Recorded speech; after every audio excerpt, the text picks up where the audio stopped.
Dicen que mientras la Atlántida se sumergía entre olas encrespadas y ciudades de mármol quedaban sepultadas en silencio, había otra tierra, más antigua, más esquiva y quizás más pura, que susurraba su existencia desde las brumas del Índico y las aguas profundas del Pacífico, una tierra llamada Lemuria. Y es curioso, porque si preguntamos por civilizaciones perdidas, casi todo el mundo nos habla de la Atlántida, de sus ejércitos poderosos, de sus templos fulgurantes, de su caída por soberbia. Pero Lemuria, Lemuria, es un susurro más tenue, es como un recuerdo lejano que apenas se atreve a alzarse entre las voces del tiempo, y sin embargo, para muchos guarda secretos aún más hondos y espirituales que los de la propia Atlántida. Yo me pregunto, y te pregunto también a ti, que estás ahí, escuchando junto al fuego invisible de esta conversación, ¿existió de verdad Lemuria? ¿Quiénes eran esos seres misteriosos a los que llaman lemurianos? ¿Podría ser que convivieran con los atlantes o incluso que sus destinos estuvieran entrelazados como dos hebras del mismo tapiz cósmico? Porque si Atlántida nos habla de tecnología y de poder, Lemuria parece hablarnos de otra cosa, de espiritualidad, de conexión, de vibraciones invisibles que algunos aseguran aún resuenan en el corazón del planeta. Hoy quiero que me acompañes a abrir esa puerta. Vamos a seguir las huellas casi borradas de Lemuria, a recorrer mapas que ya no existen, a rescatar nombres que flotan entre lo científico y lo esotérico, entre lo posible y lo legendario, porque quizá en el fondo la historia de Lemuria sea menos la historia de un continente hundido y más la historia de lo que anhelamos ser. Así que ponte cómodo, abre la mente, porque vamos a descorrer el velo que cubre a la otra gran tierra perdida. Y puede que tras esas brumas descubramos que Lemuria no desapareció del todo, sino que sigue latiendo en algún lugar que aún nos queda por recordar. Escuchas Los Misterios de la Historia, con este que os habla, Eloy López. Hoy hablamos de Lemuria, coetáneo de la Atlántida.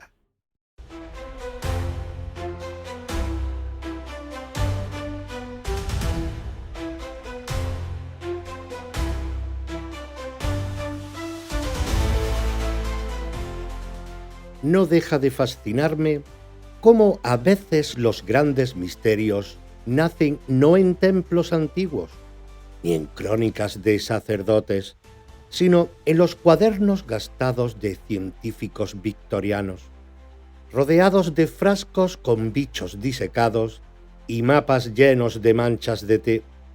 Y así, sin quererlo, surgió Lemuria. Era el año 1864 cuando un zoólogo británico llamado Philip Sclater se devanaba los sesos intentando comprender algo tan sencillo y tan complejo a la vez.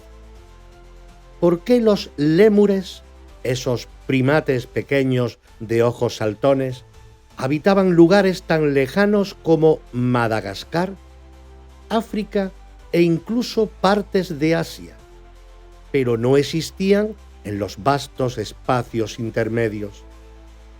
Sclater, armado con su lupa, con su lógica victoriana y con un mundo todavía sin aviones ni satélites, propuso una idea que hoy nos suena exótica, pero que entonces parecía perfectamente razonable. debía de haber existido un enorme continente ahora hundido, que uniera esas tierras lejanas. A ese puente perdido lo llamó Lemuria, en honor a sus pequeños protagonistas, los lémures. Imagínate el momento. Lemuria nace como un simple intento de explicar la distribución de animales, nada más. Ningún misterio cósmico, ningún canto esotérico, solo ciencia, curiosidad y lápiz sobre papel. Pero el destino, ya sabes, tiene humor retorcido. Lo que empieza en el laboratorio a veces acaba convertido en leyenda. Y Lemuria estaba a punto de saltar del terreno de la zoología al reino del esoterismo con la misma facilidad con la que un pez salta de una pecera a otra. Porque ahí es donde entra en escena un nombre que resuena siempre que hablamos de misterios. Helena Blavatsky, mujer intensa, viajera incansable, fundadora de la Sociedad Teosófica. Blavatsky leyó aquel nombre exótico y vio en él una llave para abrir puertas mucho más antiguas y profundas. Para ella, Lemuria no era un simple continente geológico perdido, sino el hogar de una de las llamadas razas raíz. Gigantes espirituales, seres casi etéreos, que vivieron antes que los atlantes y que poseían secretos sobre la evolución del alma y del universo. Según Blavatsky, los teósofos, los lemurianos, medían hasta 4 metros, tenían cuerpos semietérios y se comunicaban sin palabras, solo con el pensamiento. No había guerras, ni hambre ni codicia en Lemuria. Había comunión con las fuerzas de la naturaleza y con seres superiores venidos de las estrellas. Era, dicen, una civilización tan espiritual que cuando comenzó a decaer no fue por orgullo ni por excesos materiales como la Atlántida, sino porque el planeta mismo cambió de vibración. Y ahí, Lemuria deja de ser geografía y se convierte en mito. Se convierte en símbolo de una pureza perdida, de una humanidad que alguna vez, quizá, fue mejor de lo que somos ahora. Así que, si mañana alguien te dice que Lemuria es solo una invención de ocultistas, podrás responder que nació en los estudios de un científico serio. Pero si alguien te asegura que los lemurianos aún viven bajo el monte Shasta o que sus cristales siguen hablándonos, también podrás decir que la historia de Lemuria es precisamente eso, la frontera difusa donde la ciencia tropieza con la imaginación y donde el misterio encuentra su casa.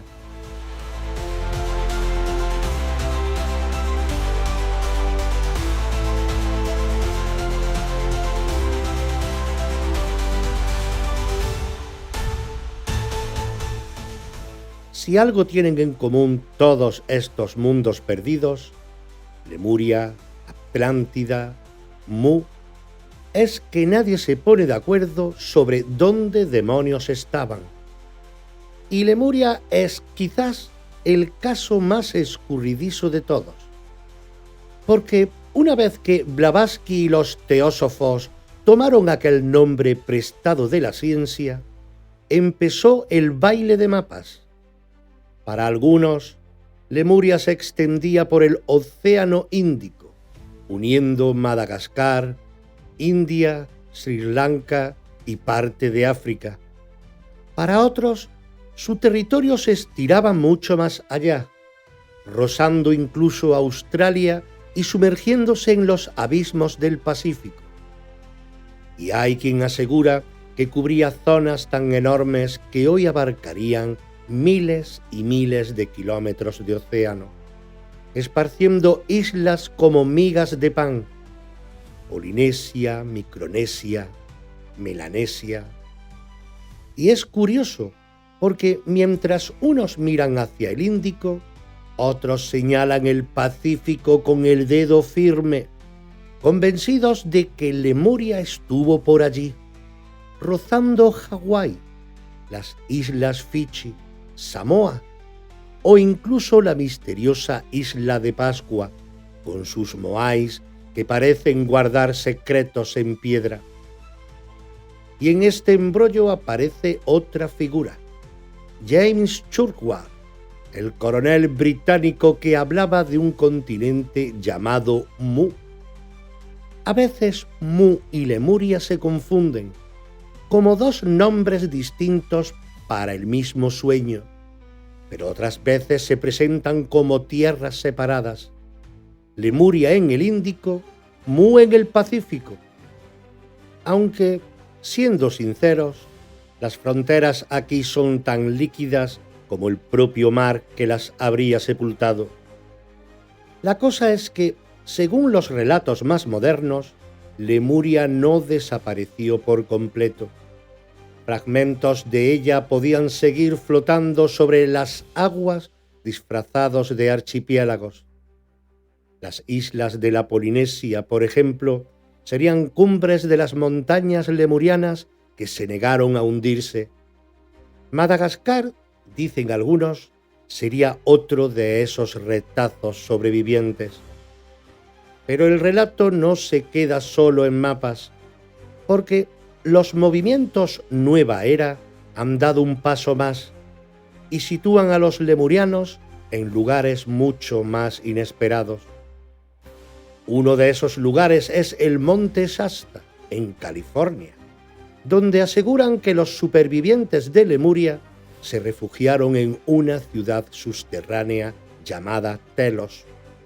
Allí, bajo toneladas de roca y nieve, seguirían viviendo estos seres etéreos, custodiando saberes antiguos y observando a la humanidad con ojos llenos de compasión y de secretos.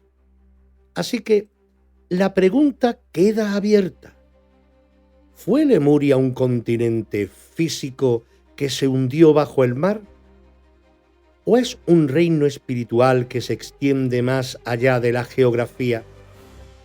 Porque cada autor, cada canalizador, cada investigador alternativo coloca su punto rojo en un lugar distinto del mapa.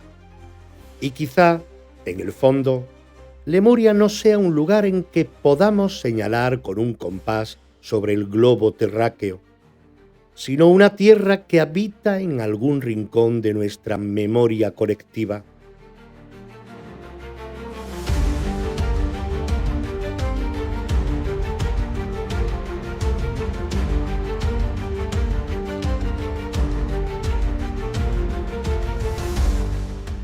Si algo convierte a Lemuria en un misterio fascinante, no es sólo la tierra que pudo haber existido, sino los seres que supuestamente la habitaron.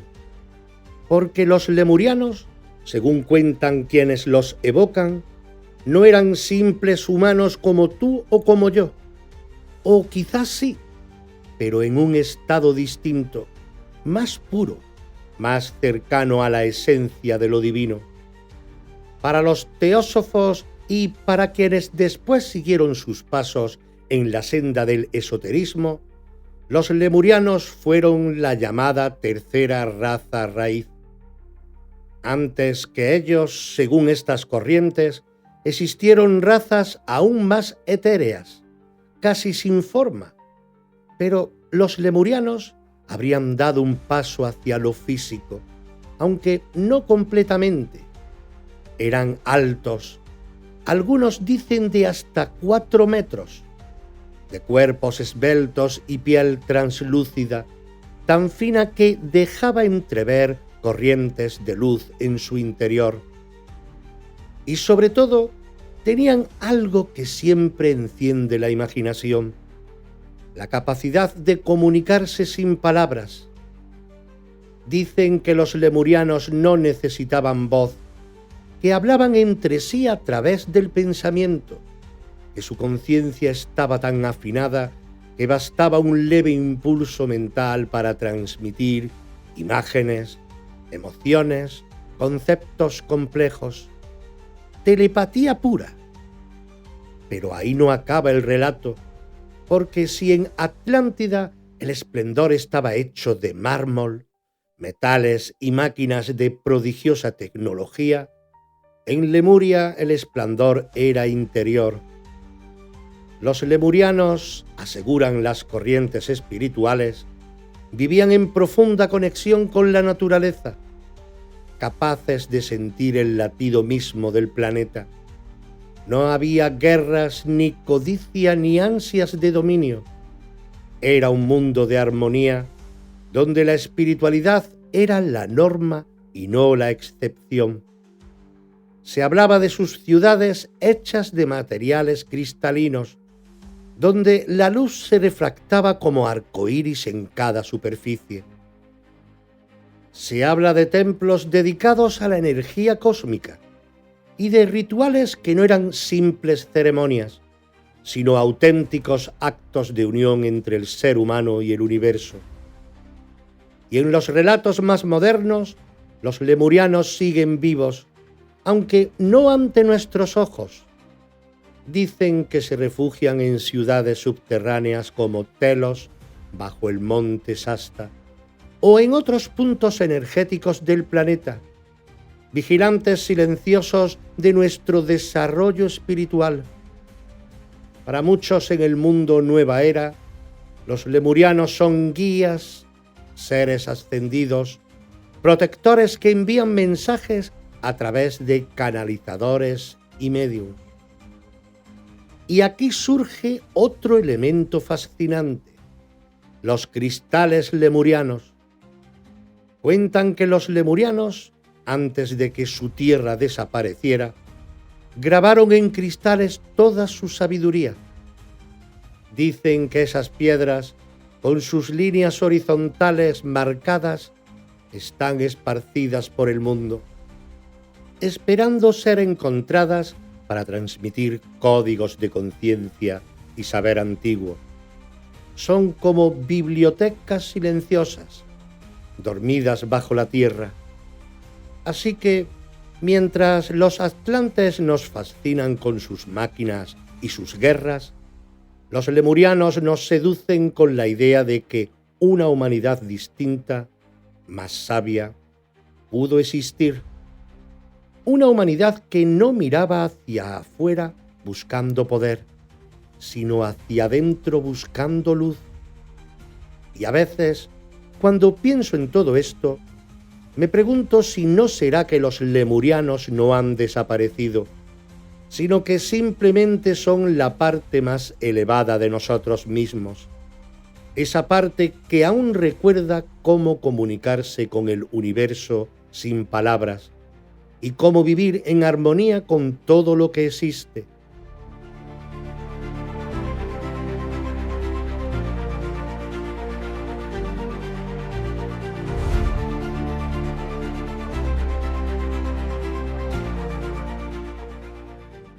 Ahora es donde el misterio se vuelve todavía más jugoso, porque hablar de Lemuria es inevitablemente acercarse a la Atlántida, como si estas dos tierras estuvieran unidas por un cordón invisible a través del tiempo.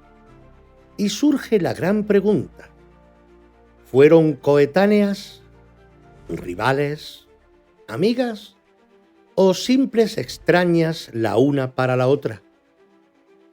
En los textos de Blavatsky y en los ecos de la teosofía, Lemuria aparece primero. Sería la tercera raza raíz, mientras que Atlántida correspondería a la cuarta. Es decir, Lemuria sería más antigua, casi como una humanidad primigenia, más pura, más conectada espiritualmente. Mientras tanto, Atlántida nacería después, heredera de parte de ese saber, pero también tentada por el orgullo y el poder. Pero no todos coinciden. Hay quienes dicen que coexistieron durante un tiempo, como dos civilizaciones distintas, cada una con su territorio, sus costumbres y, sobre todo, sus visiones opuestas sobre la vida. Y ahí empieza la parte que más me fascina, la teoría de que entre Atlántida y Lemuria hubo contacto, intercambio y quizá hasta conflicto. Imagina el escenario. Por un lado, Atlántida con su brillantez tecnológica, sus máquinas prodigiosas, su arquitectura majestuosa. Una civilización que dominaba la materia, que construía canales, barcos voladores, armas capaces de sacudir la tierra. Por otro, Lemuria, silenciosa y espiritual, donde la verdadera ciencia era la vibración, la energía, la conexión con las fuerzas del cosmos. Dos mundos, dos filosofías. Algunos relatos esotéricos cuentan que los atlantes codiciaron el saber lemuriano, no tanto sus cristales o sus templos, sino esa capacidad de entrar en contacto con otras dimensiones, de sanar con vibración, de leer la conciencia del planeta. Y ahí habría empezado la grieta. Los atlantes, dicen, querían integrar esos poderes a sus máquinas, fusionar ciencia y espiritualidad para alcanzar un dominio absoluto. Los lemurianos, en cambio, temían que ese saber se pervirtiera y se convirtiera en herramienta de control y destrucción. Hay incluso quienes aseguran que las guerras que precedieron la caída de la Atlántida tuvieron su chispa en esas tensiones con Lemuria, que hubo choques no solo de ejércitos, sino de vibraciones, de campos energéticos, de poderes que hoy apenas comprendemos. Otras versiones proponen una historia menos bélica y más dramática. Según algunos, cuando Lemuria comenzó a hundirse, supervivientes huyeron hacia Atlántida. Allí, los lemurianos habrían compartido sus saberes, intentando preservar su cultura. Y durante un tiempo, Atlántida vivió su época dorada gracias a esa fusión. Tecnología atlante, sabiduría lemuriana. Pero con el tiempo los atlantes habrían desviado esos saberes hacia el orgullo y el dominio, precipitándose así a su propia destrucción. En las corrientes de la nueva era, incluso se dice que los lemurianos advirtieron a los atlantes del peligro de sus actos, que trataron de evitar el desastre, sin éxito, y que, tras ver hundirse Atlántida, los lemurianos se retiraron definitivamente, ya sea a ciudades subterráneas o a planos superiores, para seguir protegiendo el planeta desde el silencio. Así que, al final, la relación entre la Atlántida y Lemuria se convierte en un espejo donde mirarnos. Atlántida simboliza el brillo del conocimiento material, el poder y el riesgo de la soberbia. Lemuria representa el susurro de lo espiritual, la armonía, la unión con lo invisible. Y cuando uno escucha estas historias, no puede evitar preguntarse si esas dos civilizaciones no siguen guerreando dentro de nosotros mismos, en esa eterna tensión entre la materia y el espíritu. Porque quizá, al final, Atlántida y Lemuria no son solo lugares perdidos en el océano, sino dos fuerzas que habitan nuestro propio corazón.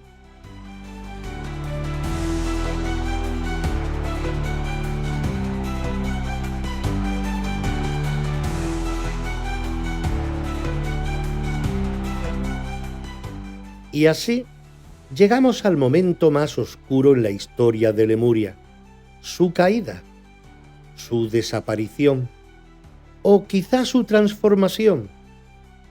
Porque si algo tiene en común todas las leyendas sobre tierras perdidas, es que ninguna desaparece sin dejar un eco profundo, como un campanazo en el fondo del mar. En el caso de Lemuria, no hay un solo relato sobre cómo llegó su fin. Algunos hablan de cataclismos volcánicos tan descomunales que partieron la tierra y sumergieron continentes enteros. Imagínate océanos entrando furiosos en valles, islas enteras tragadas en cuestión de días, columnas de fuego alzándose al cielo. Otros hablan de movimientos de los ejes del planeta, como si la Tierra misma se hubiera estremecido para sacudirse esa civilización de sus lomos. Pero hay versiones más suaves, casi melancólicas, que dicen que Lemuria no se hundió de golpe, sino que se fue fragmentando lentamente, como un cristal agrietado. Isla tras isla, montaña tras montaña, acabó sumergiéndose bajo las aguas, dejando detrás solo archipiélagos desperdigados. Polinesia, Madagascar, quizá Hawái, retazos de una tierra que se negó a desaparecer por completo. En el ámbito esotérico, el relato da un giro todavía más profundo. Para muchos, el fin de Lemuria no fue solo físico, sino vibracional. Dicen que la humanidad de aquella época perdió su frecuencia elevada, que las emociones densas, el miedo, el orgullo, la codicia, empezaron a colarse en los corazones de los lemurianos y que, al bajar su vibración, la misma tierra comenzó a temblar, incapaz de sostener esa discordancia. Hay quien cuenta que los lemurianos, al ver su mundo desmoronarse, se retiraron hacia las entrañas del planeta. Allí, en vastas ciudades subterráneas como la mítica Telos bajo el monte Shasta, habrían continuado viviendo preservando su saber, esperando el momento en que la humanidad estuviera lista para escuchar de nuevo su voz. Para algunos, los lemurianos siguen aquí, invisibles pero atentos, susurrando a los que saben oír. Y mientras escucho estas historias, no puedo evitar preguntarme si ese hundimiento no es también una metáfora de lo que pasa en nosotros. Porque Lemuria representa la pureza espiritual, la conexión con la naturaleza, la armonía con lo invisible, y su desaparición quizás sea un recordatorio de cómo, a veces, nuestra propia vibración puede hundirnos en mares internos, si dejamos que el miedo y la desconexión ganen la partida.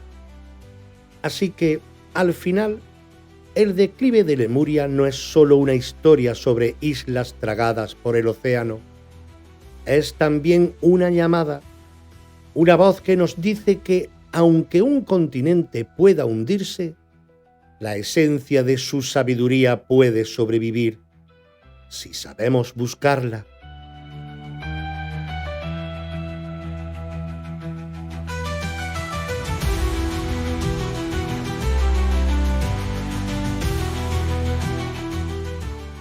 Después de recorrer mares que ya no existen en los mapas, nombres susurrados en lenguas antiguas y cristales que guardan secretos como si fueran cofres sellados, nos quedamos con la pregunta que siempre se queda flotando en el aire. ¿Existió realmente Lemuria?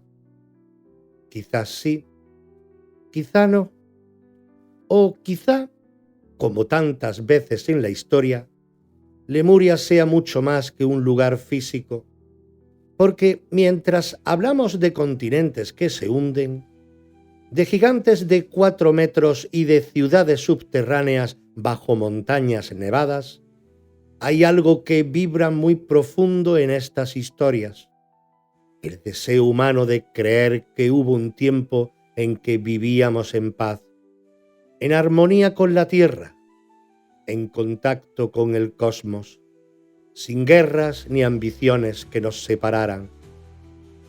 Y me pregunto si, en el fondo, Lemuria y Atlántida no son las dos caras de una misma moneda. Atlántida, con su poder, su orgullo y su caída estruendosa, nos recuerda los peligros de la soberbia, del ansia de control. Lemuria, en cambio, es el susurro de lo que podríamos ser si eligiéramos la conexión, la pureza, la vibración más alta. Hay quienes dicen que Lemuria nunca desapareció del todo, que sigue ahí vibrando en otra frecuencia, esperando que los humanos volvamos a sintonizar con ella, que sus hijos, los lemurianos, no se hundieron, sino que se ocultaron, tal vez bajo montañas como el Shasta, tal vez en planos invisibles para custodiar el conocimiento hasta que estemos preparados para usarlo con sabiduría.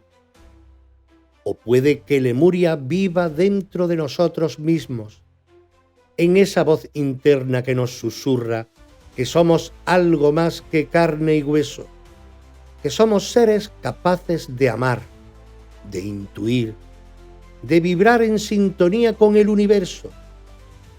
Quizá, querido amigo, Lemuria es ese rincón luminoso en el alma humana que todavía recuerda cómo era vivir en comunión con el todo.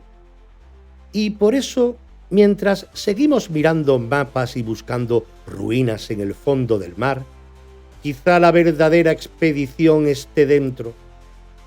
Quizá el mayor misterio de Lemuria no es si existió, sino si todavía está esperando que la recordemos.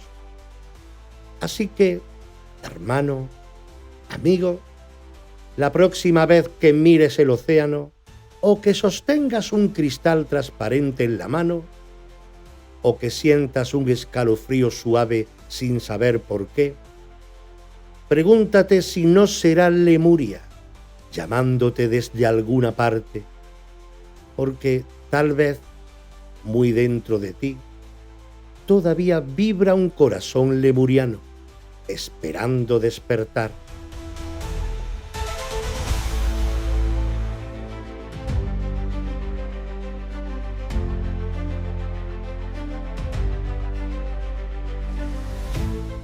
Mientras los ecos de Atlántida retumban en casi cada rincón de la memoria colectiva, mientras Lemuria susurra su nombre desde el misterio, hay otro continente perdido que se desliza casi de puntillas entre las sombras de la historia.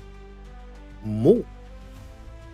No suele estar en los titulares, ni aparece en tantas novelas o películas, pero basta con pronunciar su nombre para sentir una vibración extraña, como si algo muy antiguo se despertara bajo la superficie del mar. Mu es la gran tierra sumergida que, dicen, extendía sus dominios por el corazón del Pacífico. Una civilización tan vasta y luminosa que, si existió de verdad, pudo ser el origen de todas las culturas del mundo. Es curioso cómo hay nombres que parecen arrastrar secretos. Basta un simple sonido, mu, y de pronto surgen imágenes de islas verdes, de templos ciclópeos, de gentes sabias que entendían el lenguaje de las estrellas. Y, sin embargo, también surge la duda: ¿existió realmente o nació tan solo de la imaginación febril de un hombre decidido a encontrar la cuna perdida de la humanidad? Porque Mu no brotó de ningún texto clásico como Atlántida, ni de ninguna hipótesis científica como Lemuria. Mu nació de las páginas de un explorador británico, un hombre que decía haber leído tablillas secretas en templos hindúes y que aseguró haber descifrado un misterio tan profundo que podía cambiar la historia entera. Y es ahí donde empieza la magia y el enigma de Mu, un continente que para algunos es pura fantasía, para otros la patria original de la humanidad, un lugar que, según quienes creen en él, desapareció en un cataclismo tan brutal que sus huellas solo sobreviven en fragmentos dispersos por el planeta. Estatuas, muros ciclópeos, lenguas antiguas, mitos que se repiten en culturas separadas por océanos. Así que la pregunta queda flotando como una bruma sobre el mar. ¿Fue Mu un continente real? ¿Un imperio de sabios que desapareció sin dejar más rastro que susurros en la historia? ¿O es solo un sueño tejido por la mente de un hombre que deseaba encontrar el principio de todas las cosas? Quizá al final lo fascinante no sea tanto si existió o no, sino por qué seguimos sintiendo esa necesidad profunda de buscar continentes perdidos, civilizaciones perfectas, edades doradas que se hundieron antes de que la historia oficial empezara a escribirse. Porque Mu, en el fondo, es también un reflejo de ese anhelo humano por descubrir que hubo un tiempo en que sabíamos quiénes éramos, de dónde veníamos y hacia dónde íbamos.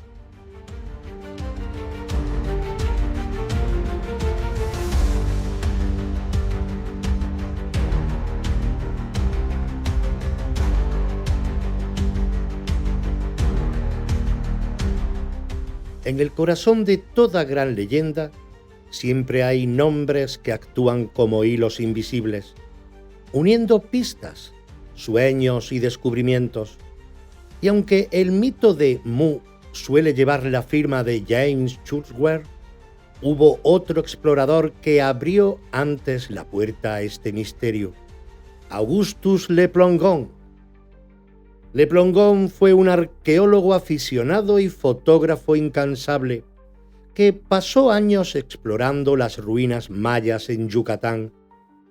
Entre pirámides, estatuas y glifos antiguos, llegó a convencerse de que los mayas descendían de un continente hundido llamado Mu. Para él, Mu había sido el lugar donde surgió una civilización madre, cuyo saber se extendió después a Egipto y al resto del mundo. Sus teorías, aunque rechazadas por la arqueología académica, plantaron la semilla de un continente perdido en el imaginario occidental. Pero fue James quien, años después, recogió aquella chispa y la convirtió en un incendio. Británico de nacimiento, ingeniero, militar y aventurero, Churchward se negaba a creer que la historia conocida fuera toda la historia real. Desde joven sintió que había piezas sueltas, secretos enterrados bajo siglos de silencio. Vivió mucho tiempo en la India, entre templos antiguos y sacerdotes que custodiaban lenguas secretas. Allí aseguró haber descubierto las tablillas Naakal, finas láminas de piedra grabadas en un lenguaje desconocido. Decía haberlas leído gracias a un sacerdote que le enseñó aquel idioma misterioso, y lo que encontró en esos textos cambió su vida para siempre, porque en esas tablillas se hablaba de un continente gigantesco llamado Mu, situado en pleno Océano Pacífico, una tierra que, mucho antes que Egipto o Sumeria, había sido la cuna de toda la humanidad. Un lugar donde floreció una civilización sabia, espiritual, capaz de prodigios que hoy parecerían pura fantasía.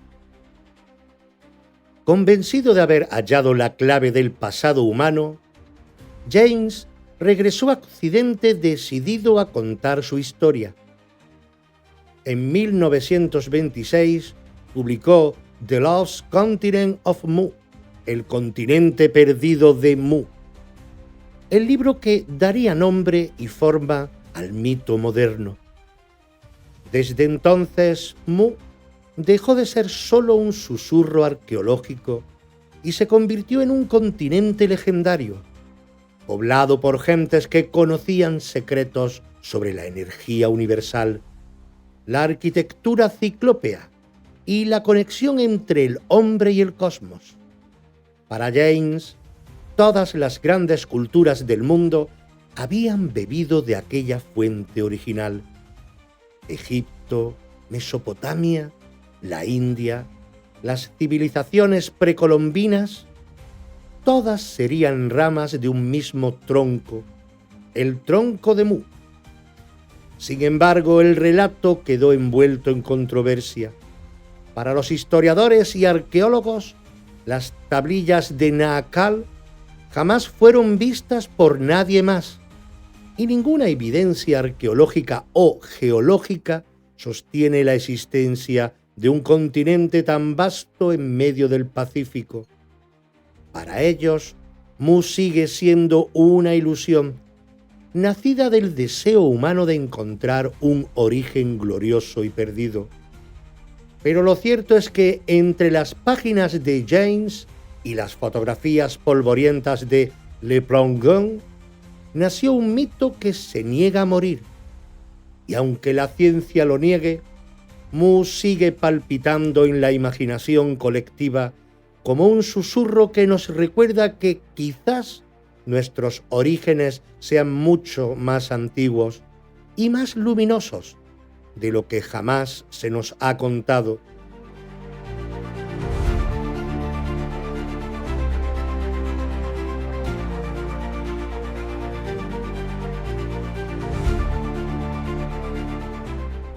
Si uno cierra los ojos y trata de imaginar Mu, no ve solo un trozo de tierra rodeado de agua. Lo que aparece es un mundo entero, casi un universo, una extensión colosal que, según James, se desplegaba en pleno océano Pacífico, tan grande que abarcaba miles de kilómetros desde las costas de Asia hasta las puertas de América.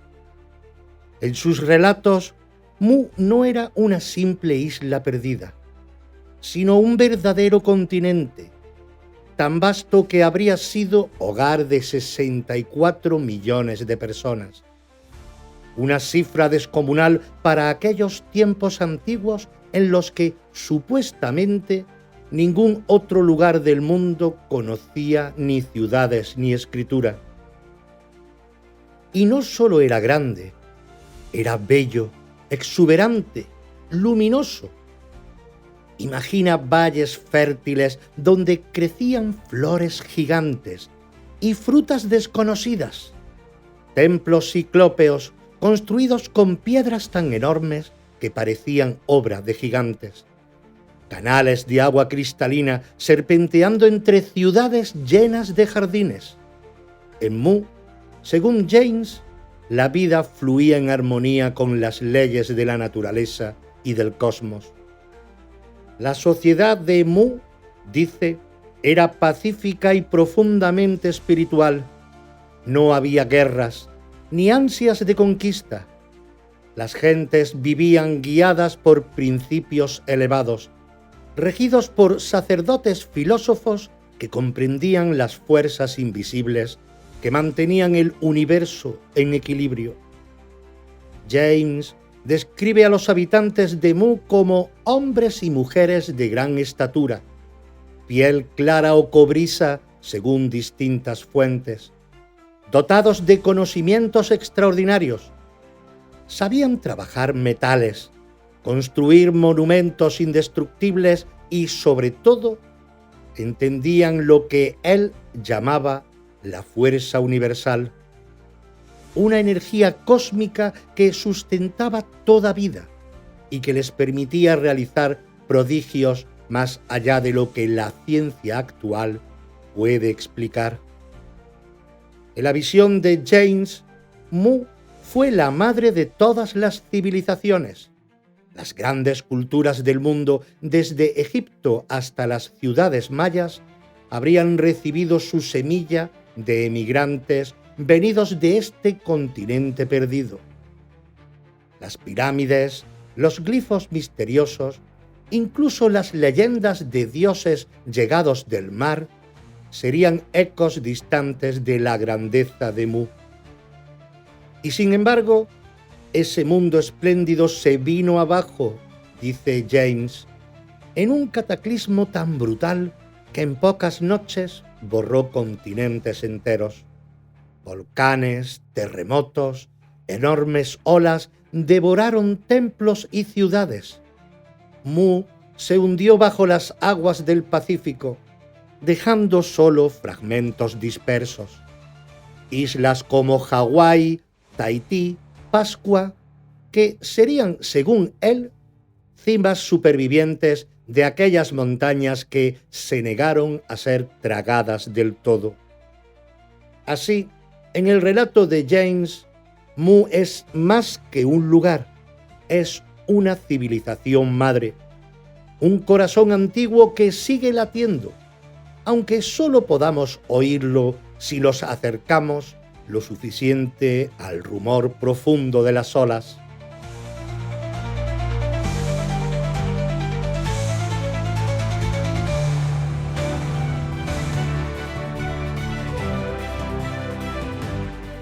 Hay algo fascinante en todos los mitos de tierras perdidas, la necesidad de buscar huellas, porque aunque ningún arqueólogo haya encontrado jamás un cartel que diga «Bienvenidos a Mu», las pistas, según algunos, estarían esparcidas por todo el mundo, como migas de pan que nos guiarán de regreso a esa civilización olvidada. James estaba convencido de que Mu había dejado su firma en monumentos que todavía hoy nos desconciertan. Para él, no eran casualidad ni capricho de pueblos aislados. Eran las huellas de un mismo tronco cultural que, tras el hundimiento de Mu, se dispersó hacia los cuatro vientos. Uno de los lugares que más señalaba era la isla de Pascua. Esos gigantes de piedra, los Moai, mirando con semblante grave hacia el horizonte, serían, según su teoría, testigos mudos de la grandeza de Mu.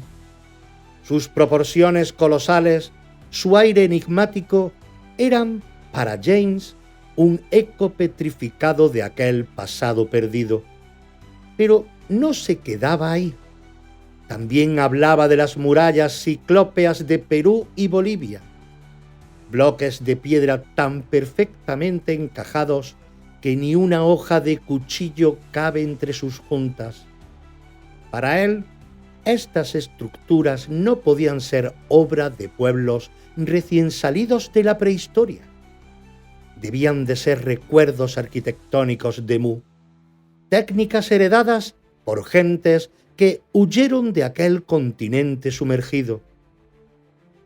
En Asia, James veía más señales.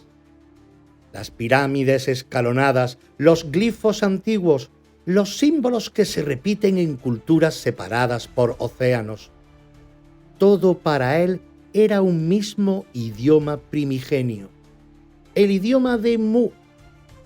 Incluso algunos idiomas antiguos, como ciertos símbolos chinos o caracteres mayas, aseguraba que tenía raíces comunes en el lenguaje de los naacales, los sabios de Mu. Pero aquí es donde la ciencia y el mito chocan de frente. Los arqueólogos, los historiadores, niegan cualquier conexión directa. Argumentan que las similitudes arquitectónicas o simbólicas surgen de necesidades humanas universales. construir templos, levantar monumentos, usar formas geométricas, y que, por más que se busque, no hay evidencia arqueológica ni geológica que confirme que un continente tan vasto existiera en medio del Pacífico. Ningún mapa antiguo, ningún documento escrito, fuera de los relatos de James, menciona a Mu. Las llamadas tablillas Naakal, que él dice haber estudiado, nunca fueron vistas por ningún otro investigador. Y así, para la ciencia, Mu sigue siendo un espejismo, una historia nacida de la imaginación, sin raíces firmes en la tierra ni en el fondo marino. Pero aún así, la idea persiste, porque cuando uno contempla esos rostros de piedra en Pascua, o camina entre las piedras cicópleas de Sacsayhuamán, no puede evitar preguntarse si de verdad no habrá un secreto más profundo. Si todas esas estructuras diseminadas por el planeta no serán, en el fondo, piezas dispersas de un mismo rompecabezas. Y a lo mejor, lo que mantiene viva la leyenda de Mu no sean solo las piedras ni las ruinas, sino la certeza íntima de que el pasado guarda más misterios de los que estamos dispuestos a admitir, que tal vez, bajo las olas del Pacífico, aún duermen recuerdos esperando volver a la superficie.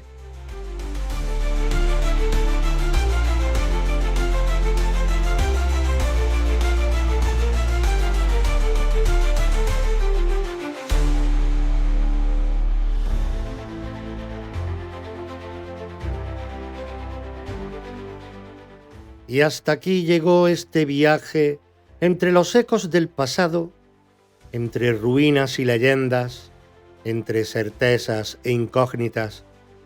Pero a veces, entre las grietas de la historia, se asoma algo más, algo que no se mide con fechas ni se archiva en documentos, algo que no solo sucedió, sino que nos está sucediendo por dentro.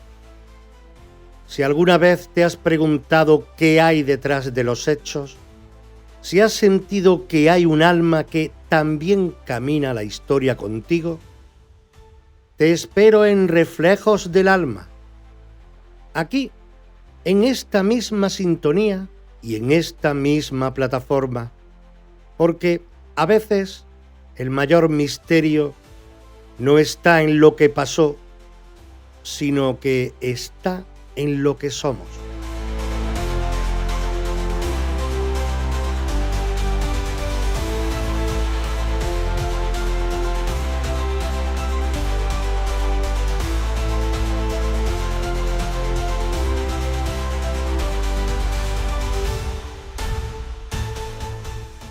Este podcast y todos los creados bajo los sellos Reflejos del Alma o Los Misterios de la Historia son propiedad intelectual de la Asociación Cultural Reflejos del Alma, ACRA.